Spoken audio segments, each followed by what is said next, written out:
We've got some bad news here on a Tuesday afternoon. Paul Dehner, Jr. of The Athletic, reporting that Erick All Jr., the Bengals rookie tight end, is expected to miss the entirety of the 2025 season. Welcome into Bengals Breakdown. I am your host, Stone Shields. Thanks so much for joining us here this afternoon.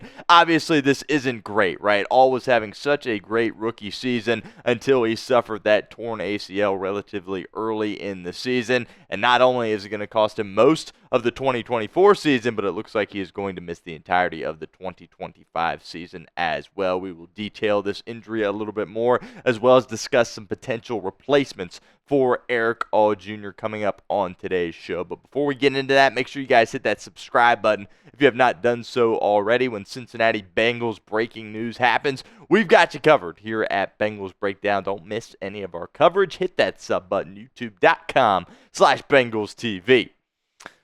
Let's get into this piece from Paul Dehner, Jr. of The Athletic. Lots of notable quotes really throughout the article, but this to me is what stood out the most, and I think really gives you all the details you need. He said, All, who tore his ACL on November 3rd against the Raiders, is expected to miss the 2025 season due to complications from a previous knee surgery in college, according to team and league sources. The fix requires 2 knee surgeries instead of just 1. So basically, All has already dealt with a knee surgery on this knee, but he's going to have to go back and get a second surgery on the knee, and it's basically like restarting the ACL timeline, which we all know usually takes about a year anyway, hence him missing the 2025 season. That really was the biggest concern with Erick All Jr. The Bengals really felt like they got a steal when they got him in the 4th round. He was able to fall down to the Cincinnati Bengals in the 4th round, but the main reason he fell was because of the injury history in college. Had a very significant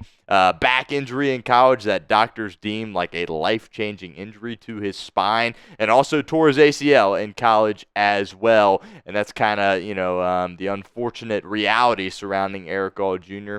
is pretty injury prone, and the Bengals really loved what they were getting from Erick All Jr. He did such great things in the run blocking game, the pass blocking game, and was a threat to go out there and catch passes. The Bengals have been desperately seeking a tight end that can kind of do both, and they had it in Erick All Jr., but unfortunately it looks like he's not going to be with the team as far as playing on the football field until the 2026 season.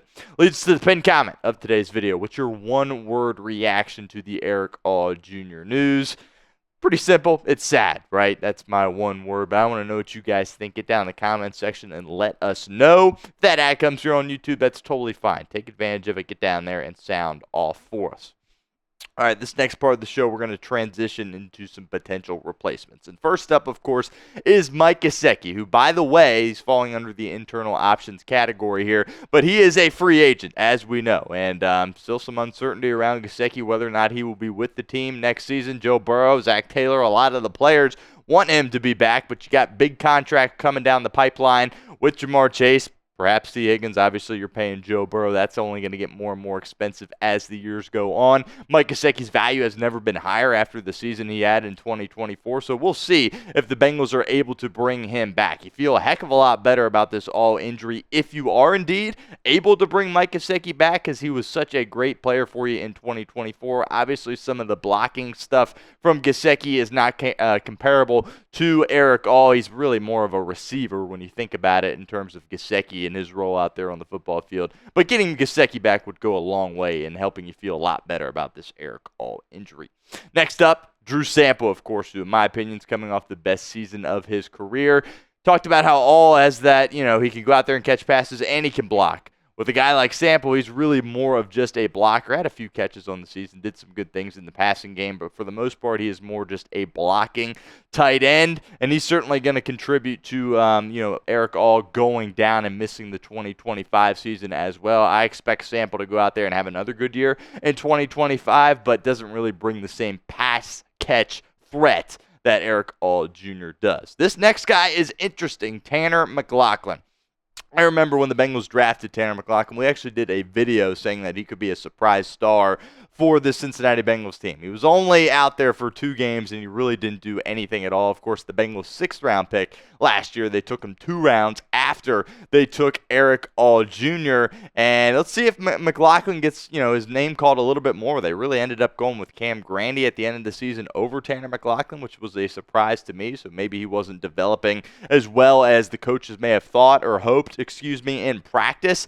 But McLachlan's certainly going to have to step up here. It will be year 2 for McLachlan. We'll see if he'll be able to find his way out on the football field with Erick All Jr. not being out there. Just mentioned Cam Grandy. Grandy, of course, was on the practice squad, and they really liked the things that Grandy was able to do. Again, another guy that was a really good blocker for him. That's what got him up on the active roster and got him some game time as well. So that certainly is another potential option for Cincinnati. Also, Tanner Hudson at that tight end spot. We will see if he is back with the team or not in 2025.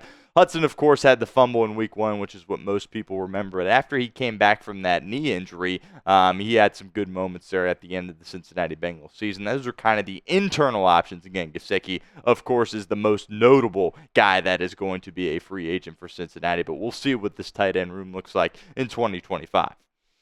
Next, we're going to be discussing some free agent options for Cincinnati at the tight end position and some potential NFL draft options at that spot. But before that, we had to give a shout out to our friends over at Game Time, because today's show is presented by Game Time. Look, Game Time has this new feature. It's called Game Time Picks, and it makes getting tickets to see your favorite teams play live even easier. It filters out all the fluff to show you only incredible deals on great seats, so you don't have to waste time searching through thousands of different tickets. Lots of events around the city of Cincinnati that you can use Game Time Picks for.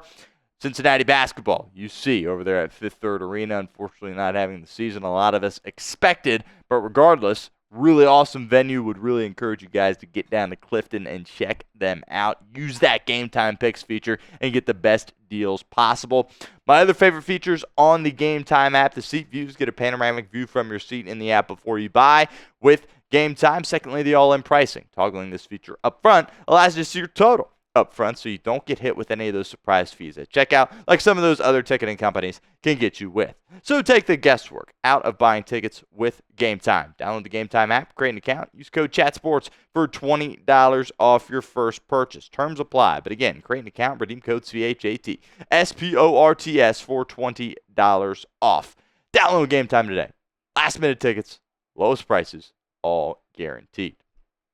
All right, now let's go through some free agent options here for Cincinnati at that tight end position, besides, of course, Mike Gesicki. First guy that comes to mind is Tyler Conklin. Conklin, of course, most recently played his football with the New York Jets. Spent a couple of years to begin his career with the Minnesota Vikings as well. Was a 5th-round pick in 2018. Played his collegiate ball in the MAC at Central Michigan. He's a gutsy guy. I don't know if he really moves the needle for me, to be honest with you. He's a quality veteran player that certainly is an NFL caliber player. But if you're the Cincinnati Bengals, I don't know if he's really a guy that you would want to bring in.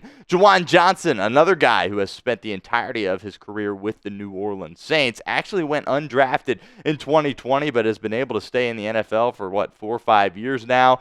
Played his college ball at Oregon.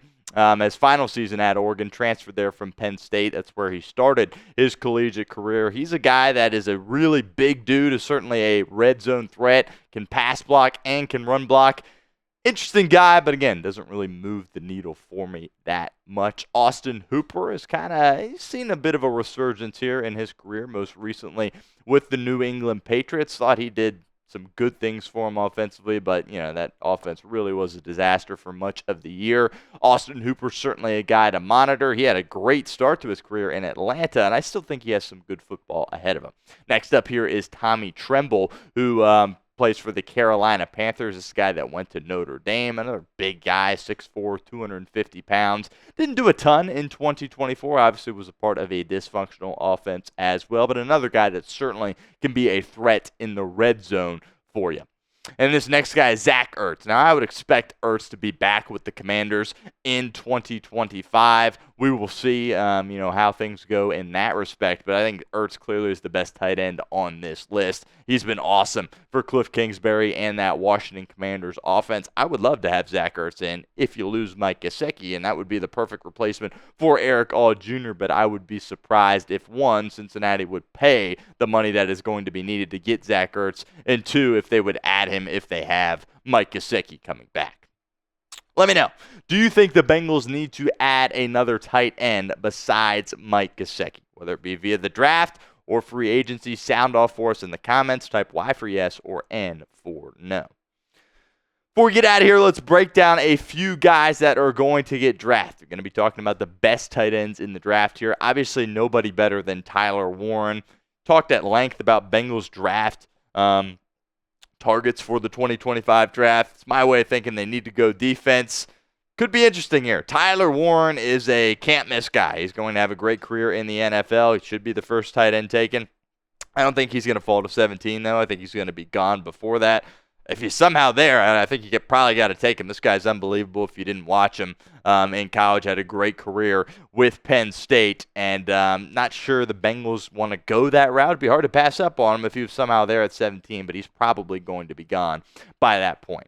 Colston Loveland, another top tight end here. I don't really fully understand the hype with Colston Loveland. I wouldn't even put him in the same sentence as Tyler Warren. Bengals love their Michigan guys, have several on their football team. He probably will be available at that 17 spot in the draft, but I would be surprised if they went tight end in round one. Again, I don't think you're that desperate considering all the other pieces that you have on offense. Mason Taylor from LSU next up here. I really like Mason Taylor. I don't think he's really a first-round guy. I think he's probably a day two guy, probably early in the second round, but Mason Taylor I think is going to carve himself out a nice career tight end at LSU. Certainly could be on the radar for Cincinnati.